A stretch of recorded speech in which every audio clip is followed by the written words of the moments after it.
अक्टूबर 2025 को होने वाले पीसीएस एग्ज़ाम को टारगेट करते हुए हम लोग अपना ये मॉक सेशन स्टार्ट कर रहे हैं। इससे पहले हम लोगों ने अपने 2 मॉक टेस्ट देख चुके हैं ध्येय के, और इसके बाद आज हमारा ये तीसरा मॉक टेस्ट है जो ज्योग्राफी और इन्वायरमेंट का है। क्लियर।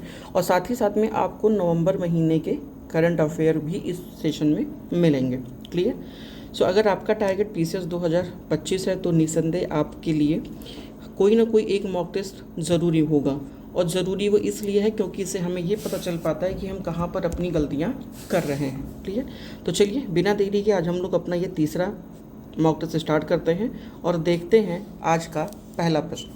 पहला प्रश्न हमारा कह रहा है कि प्रमुख दर्रा और उनसे स्थित मार्ग कौन से हैं, हमें उस पर मैचिंग करना है। तो नाथुला कहाँ पर है? नाथुला और ज़ेलेप्पा ये दोनों सिक्किम में है।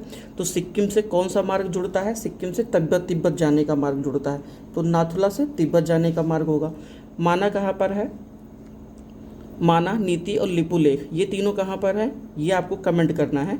ठीक है। लेकिन माना कैलाश मानसरोवर की यात्रा से रिलेटेड है। ठीक है। वहीं पर अगर मैं रोहतांग की बात करूं तो रोहतांग जम्मू कश्मीर वाला मनाली और लेह के मार्ग को जोड़ता है। वहीं पर वड़ा लाचा मंडी और लेह सड़क के बीच में जोड़ने का काम करता है। हमारा सीक्वेंस कौन सा होगा? 4 के बाद में 1, 3 और 2। हमारा पहला वाला आपका कोड सही होगा। 4, 1, 2 और 3। अगले प्रश्नों पे निम्नलिखित में से कौन सा एक अरावली पर्वत के संबंध में सही स्टेटमेंट आपका नहीं है? या एक अवशिष्ट पर्वत है तो बिल्कुल ये स्टेटमेंट आपका सही है। इसकी सर्वोच्च ऊंची चोटी गुरु शिखर है तो ये भी है। ये दिल्ली से लेकर के पालनपुर तक फैला हुआ है तो ये भी सही है। ये सह्याद्री के नाम से जाना जाता है तो नहीं, ये स्टेटमेंट आपका गलत है। सह्याद्री के नाम से जो हमारा वेस्टर्न घाट है या पश्चिमी घाट है उसको हम सह्याद्री के नाम से जानते हैं, ना कि हम लोग अरावली को जानते हैं, इसलिए ये स्टेटमेंट हमारा गलत है। अगला, निम्नलिखित में से कौन सा एक सही सुमेलित नहीं है? स्थान और उनका नदी बताना है।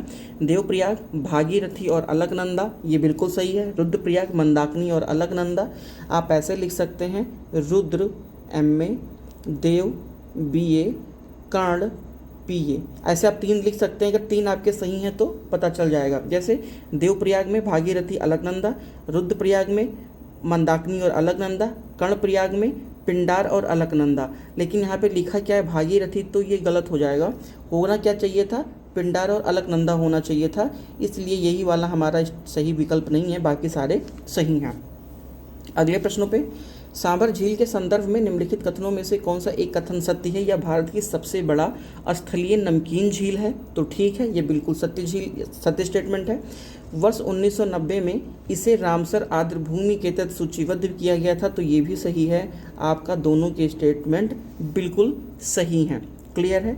अगले प्रश्नों पे हम लोग चल रहे हैं। अगला प्रश्न, निम्नलिखित में से कौन सी गंगा के दाएं तट पर मिलने वाली प्रमुख सहायक नदी नहीं है? देखिए, मान के चलिए कि गंगा कहाँ से निकलती है? गोमुख से निकलती है। और गोमुख कहाँ पे? मैं मान लेता हूँ ये उत्तराखंड से निकलती है।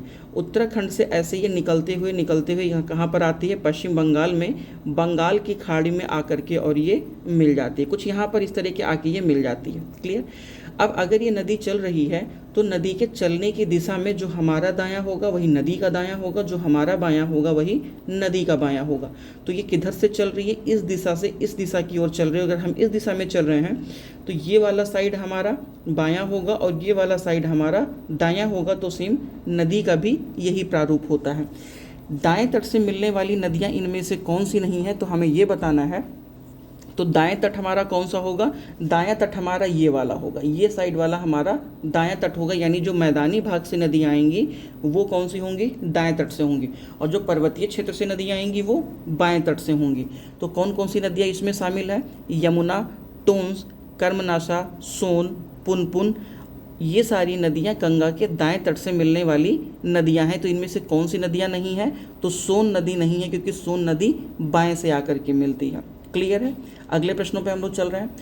अल्नीनो एक उपसतही गर्म जलधारा है जो पेरू तट पर उत्तर से दक्षिण की ओर प्रवाहित होती है। इसके प्रभाव का अध्ययन सर्वप्रथम किसने किया था? तो अध्ययन सर्वप्रथम गिलबर्ट बाल्कर ने किया था, जो कि अमेरिका के हैं, इनके द्वारा ये किया गया था। क्लियर है। तो आपका पहला और दूसरे स्टेटमेंट में हमें ये बताना है कि इनमें से कौन सा स्टेटमेंट आपका सही नहीं है। तो कौन सा स्टेटमेंट आपका सही नहीं है, बस हमें यही बताना है कि कौन सा स्टेटमेंट सही नहीं है। क्लियर है। तो अगर आप थोड़ा सा इनके स्टेटमेंट को ढंग से देखेंगे, और सबसे खास बात है कि अगर आपकी मैपिंग बेहतर होगी तो आप इससे कर ले जाएंगे। कौन सा कथन इसका सही होगा, तो इसके दोनों कथन सही हैं। कौन सा असत्य है, तो ना तो 1 और ना तो 2, ये दोनों स्टेटमेंट इसके लिए राइट विकल्प से मैच करेंगे। क्षोभ मंडल के संबंध में निम्नलिखित कथनों में से कौन सा एक कथन सत्य है। संवहन धाराएं इसी मंडल में पाई जाती हैं। जेट स्ट्रीम क्षोभ मंडल में ही प्रवाहित होती है। क्षोभ मंडल वायुमंडल की सबसे निचली परत है। या सभी कथन सत्य हैं। हमें बताना है इनमें से कौन सा कथन सत्य है, तो सभी कथन इसके सत्य हैं। क्यों? क्योंकि क्षोभ मंडल सबसे निचली परत होती है, ये आपको पता होगा। वहीं पर जो संवहनिक धाराएं हैं वो क्षोभ मंडल में ही पाई जाती हैं। इसीलिए जब जो हमारे फ्लाइट होते हैं वो फ्लाइट क्षोभ मंडल में नहीं होते हैं, वो कहाँ होते हैं, क्षोभ मंडल से ऊपर समताप मंडल में पाए जाते हैं। क्लियर है। तो इस बात को आप थोड़ा सा ध्यान रखिएगा। और वहीं पर जो जेट स्ट्रीम है वो भी क्षोभ मंडल को ही प्रभावित करती हैं। तो इन सारी चीज़ों में आप थोड़ा सा ध्यान रखिएगा। ठीक है, आगे बढ़ते हैं। निम्नलिखित कथनों पर विचार करें। स्थलीय पारिस्थितिक तंत्र में जीव भार का पिरामिड सीधा होता है। घास के मैदान में जीव भार का पिरामिड सीधा होता है। एक स्थलीय पारिस्थितिक तंत्र यानी तालाब में जीव भार का पिरामिड उल्टा होता है। इनमें से कौन सा कथन सत्य है, हमें ये बताना है। सत्य कथनों पर हमें चयन करना है। तो इसके सभी कथन सत्य हैं। स्थलीय परितंत्र में जैव भार पिरामिड सीधा होता है। वहीं घास परितंत्र में जैव भार का पिरामिड ये भी सीधा सीधा होता है। और वहीं पर अगर मैं जलीय परितंत्र की बात करूं तो यहाँ पर ये उल्टा होता है। तो स्थलीय और घास में सीधा होगा और जलीय परितंत्र में ये उल्टा होगा। क्लियर है। अगले प्रश्नों पे हम लोग चलते हैं। अगला प्रश्न हमारा कह रहा है कि निम्नलिखित में से कौन सा एक सुमेलित नहीं है। चारागार और उनकी अवस्थियाँ मीन एक हिल स्टेशन और उनकी स्थिति कहाँ पर है। इनमें से कौन सा सुमेलित नहीं है, हमें ये बताना है। बन्नी चारागाह, बुग्याल, खजियार या फिर पहलगाम। अभी रिसेंटली में आप देखेंगे तो पहलगाम हमला भी हुआ था। तो पहलगाम की वजह से ये आपको पता होगा कि ये जम्मू कश्मीर में है, ये सही है। अगर मैं बुग्याल की बात करूं तो बुग्याल कहाँ पर है, ये उत्तराखंड में है। बन्नी चारागाह कहाँ पर है, तो ये गुजरात में है। लेकिन खजियार की मैं बात करूं तो खजियार वाला जो आपका पॉइंट है वो कहाँ पर, खजियार की मैं बात करूं तो खजियार सिक्किम में नहीं है, ये कहाँ पर है, ये हिमाचल प्रदेश में है। ये आपका सुमेलित नहीं है, बाकी आपके सारे सही सुमेलित हैं। अगले प्रश्नों पर, मोरीबंद डेल्टा बंगाल डेल्टा का उपभाग है। टेलीग्राफिया पठार उत्तरी अटलांटिक कटक का हिस्सा है। मानव गतिविधियों से परिवर्तित पर्यावरण एंथ्रोपोजेनिक पर्यावरण कहलाता है। देखिए, जियोग्राफी का सही मायने में अगर मैं बात करूं तो विथ मैपिंग के पढ़ना या पढ़ाना दोनों थोड़ा सा कठिन है। लेकिन चूंकि हम यहाँ पे मॉक टेस्ट कवर कर रहे हैं, रिवीजन के पॉइंट ऑफ व्यू पे चल रहे हैं, तो ये मान के चलते हैं कि कम से कम आपका इतना कॉन्सेप्ट क्लियर होगा। क्लियर। हमसे पूछ रहे हैं कौन सा कथन सत्य है, तो मोरीबंद जो डेल्टा है ये बंगाल डेल्टा का उपभाग है। टेलीग्राफिक पठार उत्तरी अटलांटिक कटक का ही हिस्सा है। और मानव गतिविधियों के परिवर्तित पर्यावरण एंथ्रोपोजेनिक पर्यावरण कहलाते हैं। ये तीनों स्टेटमेंट आपके सही हैं। अगले प्रश्नों पे हम लोग चल रहे हैं। लाइकिन के संबंध में निम्नलिखित कथनों पर विचार करें। ये वायु प्रदूषण का जैव सूचक है। ये नगरों के समीप नहीं पाए जाते हैं। इनमें से कौन सा कथन सही है, तो 1 और 2 दोनों सही है। लाइकिन के संबंध में दोनों कथन सही हैं, क्योंकि लाइकिन वायु प्रदूषण के प्रति बहुत ज़्यादा संवेदी होते हैं, इसीलिए ये नगरों के समीप नहीं पाए जाते हैं। अगले प्रश्नों पे, धूमकेतु मात्र सूर्य की तरफ बढ़ते समय ही दिखाई देते हैं। सूर्य की किरणें इनकी गैसों को चमकीला बनाती हैं। इन निम्नलिखित में से हमें 1 और R के बारे में कोरिलेशन स्थापित करना है। तो ये स्टेटमेंट दोनों सही हैं और R एक ही व्याख्या करता है। देखिए, जब धूमकेतु जनरली ये देखा जाता है कि जब ये सूर्य की ओर बढ़ते हैं तभी ये दिखाई देते हैं, क्योंकि सूर्य की किरणें इनकी गैसों को चमकीला बनाती हैं और चमकीला बनाने की वजह से ये दिखाई देते हैं। धूमकेतु सौरमंडलीय एक निकाय है या पत्थर, धूल, बर्फ एवं गैस के बने छोटे छोटे खंड होते हैं। इनको पुच्छल तारा भी कहा जाता है। क्लियर। आगे अगले प्रश्नों पे, निम्नलिखित कथनों पर विचार करें या फिर इनमें से कौन सा कथन सत्य है। ठीक है, हम ये देखेंगे कि इनमें से कौन सा कथन हमारा सत्य है। आगे बढ़ते हैं। दंडकारण्य पठार भारत के मध्यवर्ती भाग में स्थित है। मेघालय का पठार प्रायद्वीपीय पठार का हिस्सा है या विस्तार है। मालवा का पठार नर्मदा नदी के उत्तर में स्थित है। निम्नलिखित में से कौन से कथन सही हैं? हमें बताना है कौन से कथन इनमें से सत्य हैं। प्रश्न संख्या 13 और प्रश्न संख्या 13 के आप देखेंगे तो इसके सभी के सभी स्टेटमेंट सही हैं, क्योंकि दंडकारण्य का जो पठार है वो भारत के मध्यवर्ती भाग का ही विस्तार माना जाता है, मध्यवर्ती भाग का ही विस्तार है। वहीं पे मेघालय का पठार प्रायद्वीपीय पठार का विस्तार है। मालवा नर्मदा नदी के उत्तर में स्थित है, ये भी सही है, इसलिए 3 के तीनों विकल्प आपके सही होंगे। निम्नलिखित में से किस समूह की फसलें रबी समूह की नहीं है? हमें पूछ रहा है रबी समूह की निम्नलिखित में से कौन सी फसलें नहीं हैं।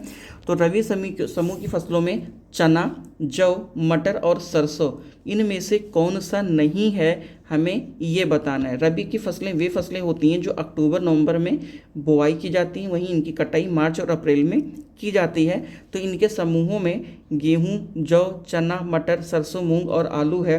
कौन सा कथन इसमें से रबी फसल की है? सॉरी, तो चना भी है, जौ भी है, मूंग भी और मटर भी है, तो इसके ए वाले विकल्प आपके सही होंगे। वही मैं सोच रहा हूँ कि मैं बोल रहा हूँ नहीं है और इनमें से कौन से हैं। है और नहीं है ये दोनों बहुत कन्फ्यूज़न करते हैं, इसलिए एटलीस्ट ध्यान होना चाहिए। अंगुलहास बेसिन कहाँ स्थित है? अंगुलहास एक जलधारा भी है, ये कहाँ पर है? हिंद महासागर में स्थित है। अंगुलहास हिंद महासागर में स्थित है और यह दक्षिणी अफ्रीका के दक्षिण में स्थित एक समुद्री बेसिन है। क्लियर है? आगे बढ़ते हैं प्रश्न संख्या 16 पर। प्रश्न संख्या 16 हमारा कथन ए और कारण आर है। हमें ये बताना है कि कौन सा हमारा स्टेटमेंट इसमें से सही है। 40 से 65 डिग्री के बीच उत्तरी अक्षांशों के मध्य पछुआ पवनों का सर्वोत्तम विकास होता है। 40 से 65 डिग्री उत्तरी अक्षांशों के मध्य धरातलीय अवरोध का अभाव है। दोनों स्टेटमेंट आपके सही हैं। यही रीज़न है कि धरातलीय अवरोध न होने के कारण पछुआ पवनें बहुत ही सर्वोत्तम विकास करती हैं यहाँ पर, इसलिए ए और आर आपका दोनों सही है और आर ए की व्याख्या करता है। अगले प्रश्नों पे निम्नलिखित दिए हुए दो कथन है, कथन 1 और कारण आर, हमें वही रिलेशन यहाँ पे भी स्थापित करना है। हरे पौधों को प्राथमिक उत्पादक माना जाता है, ठीक है। पौधों में संचित भोज्य पदार्थों को संपूर्ण जीवन जगत प्रत्यक्ष या परोक्ष रूप से ग्रहण कर ऊर्जा प्राप्त करता है, तो ये भी सही है और आर ए की व्याख्या भी करता है, ठीक है। आगे देखते हैं कौन सी जनजाति का संबंध किस राज्य से है, हमें यहाँ पर ये बताना है। तो पहला है हमारा लाखेर। लाखेर कहाँ का है? ये मिजोरम की जनजाति है। रियांग कहाँ की है? तो रियांग त्रिपुरा की जनजाति है। वहीं पर अगर मैं अंगामी की बात करूँ तो अंगामी नागालैंड की है, इवन और राज्यों में भी हैं, उत्तरी पूर्वी राज्यों के।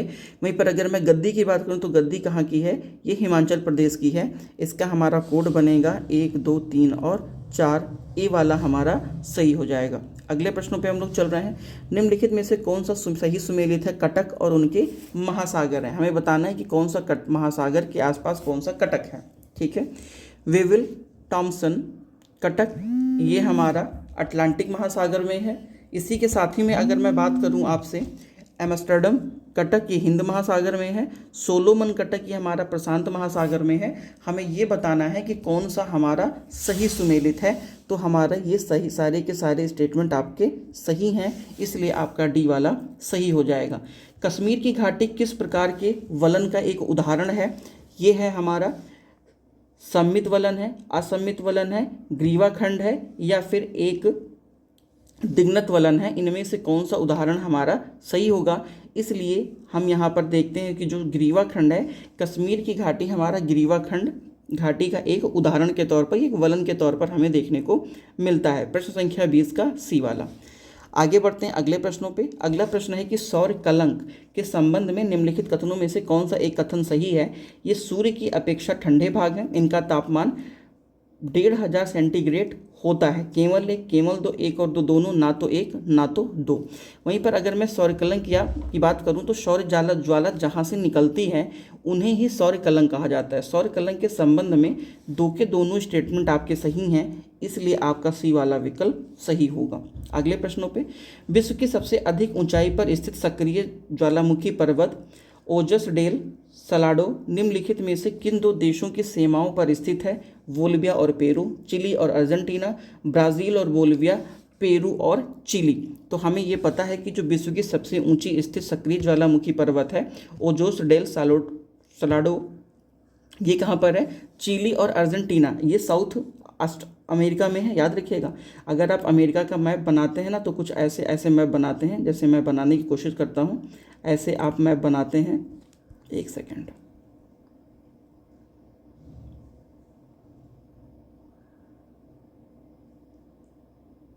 कुछ ऐसे आप बनाने की कोशिश करते हैं।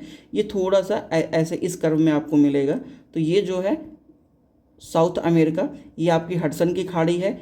ये आपका, आप ये देखेंगे तो ये आपका अलास्का वाला रीजन है, ये कनाडा रीजन है, ये अमेरिका नॉर्थ अमेरिका रीजन है, और ये आपका मैक्सिको रीजन है। क्लियर है? सो चिली और अर्जेंटीना के मध्य हमें ये देखने को मिलता है। अगले प्रश्नों पे, पर्वत एवं उनका सर्वोच्च बिंदु हमें बताना है। Andes, Aconcagua, Rocky, Mount Elbert, Great Dividing, Mount Kosciuszko, इनमें से कौन सा हमारा सही सुमेलित है, हमें ये बताना है प्रश्न संख्या 23 में। और प्रश्न संख्या 23 में कौन से विकल्प होंगे? हमारे बी, क्योंकि ये तीनों आपके सही सुमेलित हैं और तीनों इंपॉर्टेंट हैं। क्लियर है? अगले प्रश्नों पे, श्वेत नील और ब्लू नील नदियाँ अफ्रीकी महाद्वीप के किस स्थान पर मिलकर संयुक्त रूप से नील नदी के रूप में प्रवाहित होती हैं? खार्तूम सूडान, बामाको माली, लुआंडा अल्जीरिया, या फिर आदिस अबाब इथोपिया। हमें ये बताना है कि कहाँ पे दो नदियाँ मिल करके नील नदी के रूप में प्रवाहित होती हैं। तो ये है खार्तूम, और ये कहाँ पर है? खार्तूम सूडान में। चूँकि नील नदी संसार की सबसे लंबी नदी है और इसकी ये दो शाखाओं से मिलकर बनती है। एक है आपकी ब्लू नील जो कि टाना झील से निकलती है, और दूसरी है आपका श्वेत नील जो कि विक्टोरिया झील से निकलती है। इसीलिए हम कहते हैं कि नील नदी का उद्गम विक्टोरिया झील से होता है, ऐसा हम कहते हैं। लेकिन नील नदी नहीं, श्वेत नील वहाँ से निकलती है, और श्वेत नील और ब्लू नील आगे चल करके खार्तूम सूडान में मिल करके दोनों मिलती हैं और नील नदी के नाम से फिर ये आगे बढ़ती हैं। ठीक है? अगले प्रश्नों पे, विषुवतीय जलवायु प्रदेश में सदाबहार वृक्ष वनों का व्यापक विस्तार पाया जाता है क्योंकि इस प्रदेश में वर्ष भर उच्च तापमान रहता है। इस प्रदेश में वर्ष भर संवहनिक धाराएं प्रवाहित होती हैं या संवहनिक वर्षा होती हैं। इनमें से कौन सा कथन आपका सही सुमेलित है? हमें ये बताना है कि एक या दो। सो इसमें एक और दो के दोनों स्टेटमेंट आपके सही सुमेलित हैं, क्योंकि विषुवतीय जलवायु प्रदेश में सदाबहार वर्षा वनों का व्यापक विस्तार होता है क्योंकि इस प्रदेश में वर्ष भर उच्च तापमान रहता है और साथ ही इस प्रदेश में वर्ष भर संवहनिक वर्षाएं भी होती हैं। चूँकि तापमान ज़्यादा होता है और विषुवत रेखा के आसपास के ये दोनों क्षेत्र होते हैं जो 10 डिग्री नॉर्थ साउथ अक्षांशों में ये अवेलेबल होते हैं या पाए जाते हैं। कौन सा एक सही सुमेलित है? घास की भूमिकाएं और उनकी स्थिति, सेल्वॉस, लानोस और पंपास। हमें ये बताना है कि कौन सा सही मायने में ये सुमेलित है। तो पंपास कहाँ पर है? पंपास वेनेजुएला में नहीं है, पंपास अर्जेंटीना में है। और वहीं पर अगर मैं लानोस की बात करूं तो लानोस कहाँ पर है? लानोस अर्जेंटीना और उरुग्वे में नहीं है। लानोस कहाँ पर है? वेनेजुएला में है। तो लानोस वेनेजुएला में है, पंपास अर्जेंटीना में है, सेल्वास अमेजन नदी घाटी वाले रीजन में है। इसलिए आपका केवल और केवल ए सही है, बाकी दोनों आपके असुमेलित हैं। अगले प्रश्नों पे, प्रश्न संख्या 27 पे हम लोग चल रहे हैं। निम्नलिखित वन्यजीव अभ्यारण्यों में से कौन सा एक सफ़ेद भालू संरक्षण के संदर्भ में जाना जाता है? जालदापारा, घाट प्रभा, दाची गांव या फिर मरीन पार्क। प्रश्न संख्या 27, प्रश्न संख्या 27 की मैं बात करूं तो सफ़ेद भालू कहाँ पे पाए जाते हैं? जो पर्वतीय क्षेत्रों से संबंधित होगा दाची गांव, उन्हीं क्षेत्रों में पाए जाते हैं। और ये कहाँ पर स्थित है? दाची गांव जम्मू कश्मीर में स्थित है। क्लियर? अगले प्रश्नों पे, विदर्भ नाम से जाने जाने वाला एक क्षेत्र कहाँ पर स्थित है? तो ये स्थित है दक्कन पठार के पूर्वी क्षेत्र को हम विदर्भ के नाम से जानते हैं। अगले प्रश्नों पे, गोंडवाना सैल समूह भारत का लगभग 95% कोयला प्रदान करता है। तो बिल्कुल ठीक है। अधिकांश लौह धात्विक एवं अलौह धात्विक खनिज धारवाड़ सैल समूह में उपस्थित हैं।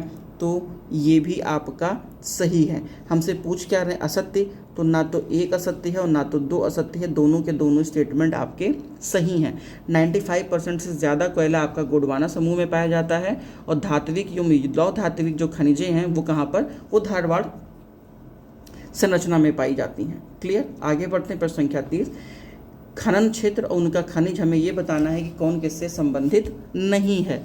अगर मैं बात करूँ चिहू आहुआ, ये कहाँ पर है? ये मैक्सिको में है। ये किसके लिए फेमस है? तो ये चांदी के लिए फेमस है। वहीं मैं अगर मैं कटंगा की बात करूँ तो कटंगा ये कहाँ पर? ये जायरे में है और ये तांबा के लिए फेमस है, ठीक है। लेकिन अगर वहीं पर मैं पिलवारा की बात करूँ, ये ऑस्ट्रेलिया में है और ये किसके लिए है? ना कि गोल्ड के लिए, ये है किसके? ये है लौह अयस्क के लिए है। किसके लिए है? लौह अयस्क के लिए। वहीं पर अगर मैं कि यानी पठार की बात करूँ तो ये टिन के लिए है और ये कहाँ पर है? ये म्यांमार में है। क्लियर? तो ये तीनों आपको सही हैं और ये आपका एक गलत है। अगले प्रश्नों पे हम लोग चल रहे हैं। अगला प्रश्न हमारा, सूची 1 को सूची 2 से मिलाना है। स्थानीय पवन और उनका क्षेत्र, कौन सा पवन किस क्षेत्र से संबंधित है, हमें ये बताना है। अगर मैं सेंटाना की बात करूँ तो सेंटाना कहाँ की है? ये कैलिफोर्निया की है। वहीं पर अगर मैं बात करता हूँ लेवेंटर की तो लेवेंटर स्पेन का है। अगर मैं बात करूँ टेम्पोरल की तो टेम्पोरल कहाँ का है? ये है हमारा मध्य अमेरिका का है। और एक हमारा बच रहा है काराबुरान, ये कहाँ का है? ये मध्य एशिया का है। कोड बनेगा 3421 3421 3421। ये तो भाई साहब नहीं बन रहा है 3421, 3412, सॉरी 3412 बनेगा, ना कि 3421 बनेगा, ठीक है, 3412 बनेगा। क्लियर है? आगे बढ़ते हैं। सूची 1 को सूची 2 से हमें फिर मिलाना है। क्षोभ मंडल, समताप मंडल, मध्य मंडल और आयन मंडल, ये नीचे से ऊपर की ओर है। सबसे नीचे है हमारा क्षोभ मंडल, फिर है समताप मंडल, फिर है मध्य मंडल और फिर है हमारा आयन मंडल, ठीक है। तो हमें ये बताना है कि इनमें से कौन सा हमारा सही है। तो क्षोभ मंडल में आप देखेंगे तो क्या क्षोभ मंडल में सभी जो हमारी वायुमंडलीय समस्त मौसमिक गतिविधियां होती हैं वो यहाँ पर हमें देखने को मिलती हैं। इसलिए क्षोभ मंडल में कौन सी गतिविधियां होंगी? मौसमी गतिविधियां होंगी। वहीं पर अगर मैं समताप मंडल की बात करूँ तो समताप मंडल में हमें क्या देखने को मिलता है? ओजोन परत कहाँ पर है? ये समताप मंडल में है। इसलिए हमारा ये वाला विकल्प सही हो जाएगा, ठीक है। आगे बढ़ते हैं अगले प्रश्नों पे। निम्नलिखित कथनों में से कौन सा एक कथन आपका सही है? दक्षिणी पूर्वी एशिया की सबसे बड़ी नदी मेकांग है। मेकांग का डेल्टा दक्षिणी कंबोडिया में स्थित है। हमें बताना है इनमें से कौन सा कथन सही है। तो इसका केवल एक कथन सही है, दूसरा कथन गलत है। क्यों? क्योंकि मेकांग साउथ ईस्ट एशिया की सबसे बड़ी नदी है। साथ ही में इसे साउथ ईस्ट एशिया के गंगा भी कहा जाता है। या चीन से निकल करके म्यांमार, लाओस, थाईलैंड की सीमा पे भी बनाती हैं। वहीं पर यह दक्षिणी चीन सागर में वियतनाम के पास में दक्षिण में डेल्टा बनाती है। ये वहाँ पर गिरती है, ना कि कंबोडिया में। इसलिए आपका दूसरा गलत और पहला सही हो जाएगा। सूची 1 को सूची 2 से मिलाना है। नगर और उद्योग, कौन सा नगर किस उद्योग के लिए फेमस है, हमें ये बताना है। तो ओटावा किसके लिए है? ये कागज़ उद्योग के लिए है, ठीक है। वहीं पर मैं अगर सिएटल की बात करूं तो वो वायुयान के लिए है। अगर ब्रेडफोर्ड की मैं बात करूं तो ये ऊनी वस्त्र के लिए है। हैम्बर्ग जलयान के लिए है। कोड बनेगा 1, 2, 3 और 4। प्रश्न संख्या 34 आपके सही होंगे। अगले प्रश्नों पे 35 का ए और कारण आर में हमें कोरिलेशन स्थापित करना है। प्रश्न संख्या 35 हमारा क्या कह रहा है? पारिस्थितिक तंत्र की स्थिरता पारिस्थितिक निकेत की विविधता पर निर्भर करता है। तो बिल्कुल सही है। पारिस्थितिक निकेत की विविधता जितनी कम होगी उसमें ऊर्जा प्रवाह उतना ही अधिक होगा, ये गलत है। तो आपका ए सही और आर आपका गलत है। 35 का सी आपका सही हो जाएगा, बाकी स्टेटमेंट सही नहीं होंगे। अगले प्रश्नों पे सूची 1 को सूची 2 से मिलाना है। देश और उनके अधीन क्षेत्र, अगर मैं स्पेन की बात करूं तो स्पेन किस अधीन क्षेत्र में आता है? तो स्पेन हमारा आता है मार्टिनिक में। स्पेन है हमारा मार्टिनिक। वहीं ऑस्ट्रेलिया क्रिसमस द्वीप के तौर पर हम देखते हैं। अगर मैं फ्रांस की बात करूँ तो फ्रांस सांता क्रूज अधीन क्षेत्र माना जाता है। वहीं मैं अगर डेनमार्क की बात करूँ तो डेनमार्क ये ग्रीनलैंड है। क्लियर? कोड क्या बनेगा? 3421 ये वाला आपका सही हो जाएगा। क्लियर है? अगले प्रश्नों पे हम लोग चल रहे हैं। प्रश्न संख्या 37। गेहूं की अच्छी खेती के लिए निम्नलिखित में से कौन सी परिस्थिति समुच्चय आवश्यक है? मतलब इनमें से गेहूं की अच्छी खेती के लिए कौन सी दशा बेहतर है? घुमा फिरा के हमसे ये जानना चाहते हैं। तो निम्न तापमान एवं निम्न वर्षा नहीं। उच्च तापमान एवं उच्च वर्षा तो बिल्कुल भी नहीं। मध्यम तापमान और हमें मध्यम वर्षा की आवश्यकता होती, क्योंकि गेहूं के लिए किस प्रकार की हमें जलवायु चाहिए, तो समशीतोष्ण जलवायु चाहिए, मतलब थोड़ी सी ठंडी वाली हमको जलवायु चाहिए, जहाँ पर वर्षा 50 से 100 डिग्री सेंटीग्रेड हो और तापमान 20 से 25 डिग्री सेंटीग्रेड के आसपास हो, मतलब सेंटीमीटर समझ चाहूँगा, 50 से 100 सेंटीमीटर के आसपास और तापमान सेंटीग्रेड के आसपास होना चाहिए। क्लियर।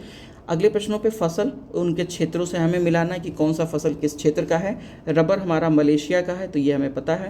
कहवा कहाँ पर है, ये कोलंबिया का है। वहीं पर जैतून ये इटली का है और गन्ना मॉरिशस का है। कोड हमारा क्या बनेगा, कोड बनेगा 3, 1, 2 और 4, सॉरी कोड हमारा बनेगा 4, 1, 2 और 3, 41, 23, तो 41, 23 D is the right option. अगले प्रश्नों पे, जैविक खेती परियोजना के तहत राष्ट्रीय जैविक कृषि केंद्र की स्थापना कहाँ की गई है, तो ये स्थापना किया गया है हमारा गाज़ियाबाद में। क्लियर। कहाँ किया गया है, ये गाज़ियाबाद में किया गया है। अगले प्रश्नों पे प्रश्न संख्या 40 पे हम चल रहे हैं। निम्नलिखित में से उनके अवस्थिति यानी उनके लोकेशन को उत्तर से दक्षिण क्रम में व्यवस्थित करना है, मतलब ये है नॉर्थ, साउथ, ईस्ट और वेस्ट, हमें ऊपर से नीचे की ओर लगाना है। ठीक है। हडसन की खाड़ी देखते हैं, हडसन की खाड़ी, ओके, कैरेबियन सागर, ब्लूफोर्ट सागर या फिर मैक्सिको की खाड़ी। तो अगर हम इन्हें सीक्वेंस में उत्तर से दक्षिण लगाएं तो सबसे पहले आपका ब्लूफोर्ट सागर है, फिर हडसन सागर है, फिर मैक्सिको की खाड़ी और फिर कैरेबियन सागर है। ठीक है। जैसे ही आप ऊपर देखेंगे तो ब्लूफोर्ट्स है, फिर हडसन मैंने अभी पीछे आपको दिखाया था, हडसन है, फिर नीचे आपका मैक्सिको की खाड़ी है, जिसे अभी रिसेंटली में जब डोनाल्ड ट्रंप आए तो मैक्सिको की खाड़ी का नाम बनाकर उसे अमेरिका की खाड़ी कर दिए हैं, और फिर सबसे लास्ट में कैरेबियन सागर है। इसलिए आप देखेंगे कौन सा विकल्प हमारा होगा, तो 3, 1, 4 और 2 विकल्प हमारे सही सुमेलित होंगे। अगले प्रश्नों पे, निम्नलिखित में से कौन सी जलसंधि ग्रीनलैंड और बैफन द्वीप को अलग करती है, तो ग्रीनलैंड और बैफन द्वीप को डेविस जलसंधि अलग करती है। हडसन नहीं करेगी, डेविस करेगी, याद रखिएगा। प्रश्न संख्या 41, डेविस जलसंधि ग्रीनलैंड और बैफिन द्वीप को अलग करती है तथा बैफिन की खाड़ी और लेब्राडोर को ये जोड़ने का भी काम करती है। लेब्राडोर एक ठंड जलधारा या गर्म, कमेंट करिएगा लेब्राडोर किस प्रकार की जलधारा है। ठीक है। आगे बढ़ते हैं। लेब्राडोर ठंडी जलधारा है, याद रखिएगा। कोयला उत्पादक क्षेत्र और उनके राज्य हमें बताना है, कालकोडा, बाहुर, बरकला या फिर उमरसरा। ठीक है, उमरसार, माफ़ी चाहूँगा, उमरसार। हमें ये बताना है कि कौन सा नाम इन्होंने ऐसे दे रखे हैं ना कि आपने कभी सुने भी ना हो, जबकि कमीशन ऐसा नहीं पूछता है। उनमें से ऐसे एकाध होंगे जो आपको आते ही होंगे। वहीं पर अगर मैं काला कोड की बात करूं तो ये कहाँ पर स्थित है, ये जम्मू कश्मीर में है। वहीं पर अगर मैं बाहुर की बात करूं तो पुदुचेरी में है। बरकला कहाँ पर है, तो ये केरल में है। उमरसार कहाँ पर है, ये गुजरात में है। हमारा कोड क्या बनेगा, 4231, A is the right option. प्रश्न संख्या 43 पे हम लोग चल रहे हैं। 43 हमारा क्या कह रहा है, 43 कह रहा है कि कौन सी अक्षांश रेखा सह्याद्री द्रोणी को 2 भागों में विभाजित करती है, उत्तरी और दक्षिणी। ये किसमें करती है, 16वीं डिग्री उत्तरी अक्षांश। ये one of the most PYQ है। क्लियर है, PYQ है, इसलिए याद रखिएगा। और उत्तरी एवं दक्षिणी सह्याद्री की जो सबसे ऊंची सर्वोच्च बिंदु है वो कौन सी है, काल सुबई है, याद रखिएगा। क्लियर। अगले प्रश्न पे हम लोग चल रहे हैं। अगला प्रश्न हमारा है, पीलीभीत वन्यजीव अभ्यारण्य को उत्तर प्रदेश सरकार द्वारा कब बाघ अभ्यारण्य का दर्जा दिया गया है, तो ये 2014 में दिया गया है। 9 जून 2014 को उत्तर प्रदेश सरकार के द्वारा इसे बाघ अभ्यारण्य का दर्जा दिया गया है। भारत में कृषि का इतिहास पुस्तक के लेखक कौन है, तो ये कौन है, MS स्वामीनाथन है, नहीं MS रंधावा है। ये भी आपका PYQ है। MS स्वामीनाथन नहीं है, MS रंधावा ने भारत में कृषि का इतिहास लिखा है। MS स्वामीनाथन के चक्कर में आप गलत मत कर दीजिएगा। अगला प्रश्न, स्वर्णिम चतुर्भुज राष्ट्रीय राजमार्ग योजना जो 4 प्रमुख महानगरों में दिल्ली, मुंबई, कोलकाता और चेन्नई सड़क मार्ग से जोड़ा गया, ये कब प्रारंभ की गई थी, तो ये प्रारंभ किया गया था 2001 में। कब प्रारंभ किया गया है, 2001 में ये प्रारंभ किया गया था। प्रश्न संख्या 47, निम्न पहाड़ियों को उत्तर से दक्षिण की ओर आपको लगाना है सीक्वेंस में, पालकोंडा, सेवराय, जावड़ी, बेलीकोंडा या फिर अर्मिल्ला। इनमें से आपको सीक्वेंस में लगाना है उत्तर से दक्षिण। हमें एक चीज़ पता है कि सबसे लास्ट में सेवराई की पहाड़ी, तो क्या कहीं पर 2 है? यहाँ पर 2 है, इसलिए ये आपका गलत हो गया। सेवराई के जस्ट ऊपर जावदी की पहाड़ियाँ हैं, तो हमें 2 के ऊपर 3 मिलेगा, मतलब पहले 2 मिलेगा फिर 3 मिलेगा, तो लास्ट में कहीं 32 है, तीनों जगह पे 32 है। मामला अब गड़बड़ हो गया। सबसे ऊपर हमें क्या देखने को मिलता है? तो सबसे ऊपर हमें देखने को मिलता है वो है हमारा अर्मिल्ला। तो अर्मिल्ला कहीं पर है, यानी पाँचवा कहीं पर है, तो पाँचवा यहाँ पर है, इसलिए आपका बी वाला विकल्प सही हो जाएगा। क्लियर है? आगे बढ़ते हैं। निम्नलिखित कथनों पर विचार करें। वायुमंडल पृथ्वी तल से 640 किलोमीटर से अधिक के ऊपरी भाग को कहते हैं। वायुमंडल की कोई ऊपरी सीमा नहीं है। कौन सा कथन सत्य है? तो इसका मेरे मित्र कौन सा कथन सत्य? 48 का सी वाला स्टेटमेंट आपका सही है, मतलब सी विकल्प सही है। दोनों कथन सही हैं। क्लियर? प्रश्न संख्या 49 पे हम चल रहे हैं। निम्नलिखित में से कौन सा सदाबहार वन के पेड़ है? रोजवुड, सिनकोना, खजूर या फिर महोगनी? हमें बताना है सदाबहार वृक्ष इनमें से कौन कौन से हैं। तो एक है आपका रोजवुड, आपका सदाबहार है। वहीं पर अगर मैं बात करता हूँ, सिनकोना तो है, महोगनी है, लेकिन खजूर आपका नहीं है। इसलिए कितने सही होंगे? 1, 2 और 4, बी वाला विकल्प आपका सही होगा। अगले प्रश्नों पे, प्रश्न संख्या हम 50 पे चल रहे हैं। 50वां प्रश्न है कि IUCN के द्वारा जारी रेड लिस्ट की लुप्त प्राय श्रेणी एक प्रजाति में शामिल किया गया है। प्रजातियों की संख्या में पिछले 10 वर्षों में कमी आई है। ठीक है। प्रजातियों का निवास क्षेत्रफल 1000 वर्ग किलोमीटर कम होने का अनुमान है। जनसंख्या के आकार 2500 से कम है। हमें बताना है इनमें से कौन सा कथन हमारा गलत है। प्रश्न संख्या 50 और हमारा दूसरा स्टेटमेंट सही है, बाकी स्टेटमेंट हमारे गलत हैं। अगर मैं IUCN की बात करूं तो IUCN एक अंतर्राष्ट्रीय वैश्विक संगठन है जिसकी स्थापना 1948 में किया गया था। इसके सदस्य राज्य एवं गैर सरकारी संगठन भी होते हैं, नागरिक समाज भी हो सकता है, और साथ ही में कोई सरकारी एजेंसियां भी हो सकती हैं। रेड लिस्ट किसके द्वारा जारी किया जाता है? IUCN के द्वारा ही जारी किया जाता है, जिसमें कि लुप्त प्राय श्रेणियों को शामिल किया जाता है। लुप्त प्राय श्रेणियाँ वो होती हैं जिसके ऊपर संकट छाए हुए हैं किसी भी पर्यावरणीय परिवर्तन के कारण या फिर मानवीय या फिर जलवायु गतिविधि के कारण। क्लियर है? तो इसलिए आपका दूसरा गलत और पहला और तीसरा सही होगा। देखिए, क्लास को हम लोग बहुत लंबा नहीं लेके जाएंगे, छोटे छोटे पार्ट में करेंगे। 50 क्वेश्चन हम लोगों ने आधे घंटे में कवर किए हैं। अगले 50 क्वेश्चन फिर हम दूसरे आधे घंटे में कवर करेंगे। क्लियर है? तब तक के लिए थैंक यू सो मच।